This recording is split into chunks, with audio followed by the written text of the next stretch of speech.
Вітаю спадарства. Ну што, урэшце-рэшт дачакаліся. Падзея міжнароднага ўзроўню, не пабаюсь гэтага слова, геапалітычнага ўзроўню. З афіцыйным візітам ва ўкраіну прыехала Светлана Георгиевна Тихановская. Да? Да! Есть!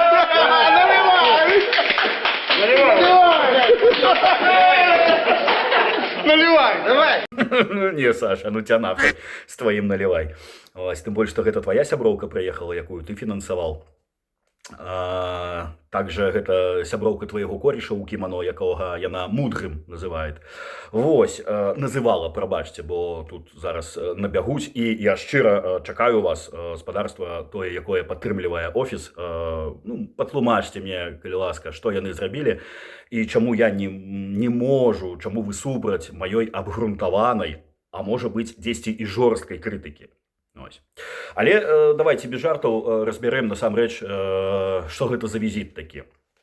Глядзіце, калі гэты візіт накіраваны на дапамогу беларусам ва ўкраіне, дапамогу беларусам ва ўкраіне у 2026 годзе. Ну, каб просто у самога было разуменне, у 20-м не даехалі, у 21-м не даехалі, у 22-м, 23-м. І да кожнага, разумееце, прыходзіць асэнсаванне паступова і, ну, у свой час. То людзі, яны не спадзяваліся на кагосьці і ўжо павырашалі свае пытанні самі. Да, пытанні засталіся, працуем у гэтым накірунку, дапамагаем адзін аднаму, бо а хто акрамя нас. Дык вось, выйшлі ўжо на ўзровень таго, што беларусы ва ўкраіне атрымоўваюць пашпарты. Тобто, я не думаю, што нейкі офіс дапаможа беларусам, бо беларусам можа дапамагчы або ўкраінскі бок, або самі беларусы, якія тут знаходзяцца. Дык навошта тады ехаць? Я думаю парабіць фотаздымкі і потым транслировать такія наратывы, што вось глядзіце, пасля майго візіту, пасля візіту офіса, беларусы ва ўкраіне атрымоўваюць пашпарты, атрымоўваюць грамадзянства, легалізацыю, карт-рахункі і так далее, і так далее, і так далее. Гэта для тых баранаў, якія вераць у тое, што офіс штосьці робіць. Гэта называецца заграбаць жар чужымі рукамі.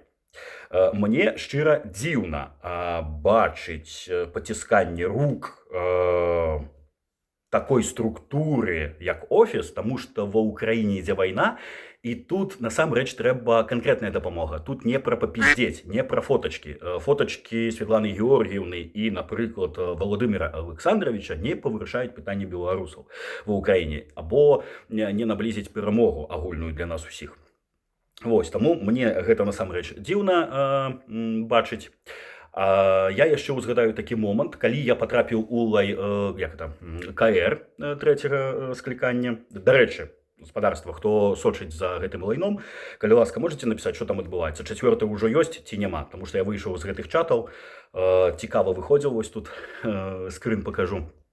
Я просто ўжо да мяне самога асэнсавання прыйшло, што немажліва так больш там больш знаходзіцца. Таму, калі ласка, напішыце, што там адбываецца, бо цікава, развалілась, не развалілась гэтая структура. Дык што, я пра што? Глядзіце, калі я патрапіў у КР трэцяга склікання, я тады пазнаёміўся са Светланай Георгіевнай у Zoom. Яна тады заходзіла да нас ва ўсе фракцыі. Я нагадаю, я балатаваўся з Максімам Шабуцкі, незалежныя беларусы. Вось, былі мы ўсе, і завітала Светлана Георгіевна і кажа: калі у вас ёсць пытанні, то, калі ласка, задавайце. Вось. У мяне было два пытання.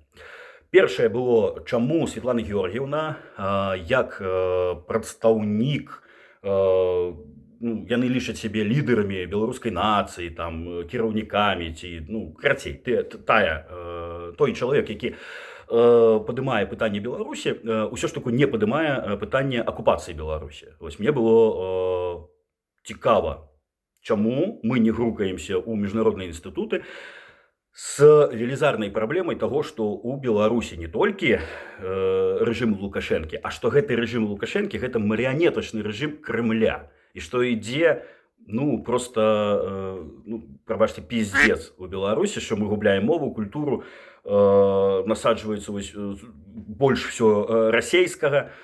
Карацей, вось чаму вы гэтыя наратывы не прасоўваеце ў міжнародныя інстытуты? Такое было пытанне. Адказала як сапраўдны палітык уже на той час. Яна кажа: ну вось глядзіце, анексавалі Крым, а украінцы не могуць гэта даказаць. Я, прабачце, тады толькі вось пачаў палітыкай разбірацца, я не зразумеў адказ на пытанне, што да чаго, прычым тут Крым, калі я кажу вам за Беларусь. Але з цягам часу я зразумеў, што палітыкі яны любяць адказваць так, каб ты нічога не зразумеў і ладно. Другое, вось тое, што я ўжо казаў у роліку на пачатку, Украіна гэта не пра папіздзець, гэта пра канкрэтныя дзеянні. І я запытаўся: памятаеце, што вы казалі, або хтосьці з офіса, якім вы кіруеце, што вы накіроўваеце ва Украіну 150 дронаў на дапамогу. З гэтых 150 дронаў я чуў, што дайшло 2 у полк імя Кастуся Каліноўскага на той час яшчэ. І, карацей, пытанне было такое: а вось як вы можете гэта пракаментаваць? Пані Светлана акругліла вочы і сказала, што я, напэўна, не паспела дзесьці разабрацца ў гэтым пытанні. З намі яшчэ на зуме прысутнічаў яе секратар. І яна сказала падняць гэтае пытанне на аловак і вырашыць яго. Спадарства прайшло больш за 2 гады, адказ на пытанне я так і не пачуў. Вось, таму паўтаруся, мне неяк дзіўна, што украінскі бок сустракае Светлану Георгіевну, проста якая мэта. Але бліжэйшым часам, я думаю, што мы пра ўсё гэта даведаемся. У мяне, напэўна, будзе толькі адно пытанне, рытарычнае, я на яго не пачую адказ, я яго пабачу праз ЗМІ. Пытанне будзе такое: хто ж з беларусаў тут ва Ўкраіне падтрымлівае Светлану Георгіевну, офіс АПК? Форумы ўжо пачаліся, сустрэчы ўжо пачаліся. Мы пабачым, хто туды прыйдзе з добраахвотнікаў, валантэраў, звычайных людзей, цывільных. Якая падтрымка тут у Светланы Георгіевны, бо мне гэта вельмі цікава. Я не падтрымліваю, але я кажу гэта за сябе. І напрыканцы адкажу на такое пытанне, якое перыядычна да мяне прылятае, што хто ж нас будзе, беларусаў, прадстаўляць на міжнароднай арэне, калі гэта не будзе рабіць Светлана Георгіевна. Калі не яна, то Лукашенка. І, спадарства, я скажу, што ў нас вельмі багата адэкватных, разумных людзей, якім проста перашкаджаюць, якім проста не даюць выйсці на вось гэты ўзровень міжнародны. І я на сваім прыкладзе скажу, што гэта вельмі складана, гэта вельмі марудна і доўга.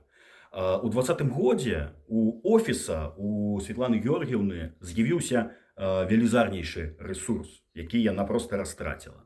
Яшчэ ў 20-м, 21-м, 22-м там нейкая падтрымка такая буйная была. Зараз усё стало на свае месцы. З такой апазіцыяй, яна карысна толькі лукашысцкім і рашысцкім спецслужбам. Дык вось, з цягам часу выйдзем на ўзровень, і ўсё будзе добра. Людзей хапае. Тым, хто абірае паміж Светланай Георгіевнай і Лукашенка, лепей вось гэтага класіка ніхто не адкажа. Что то хуйня, что это хуйня. Вот это обе хуйни такие, что я, блядь, ебал. Да перамогі разам. Слава Украіне. Жыве Беларусь.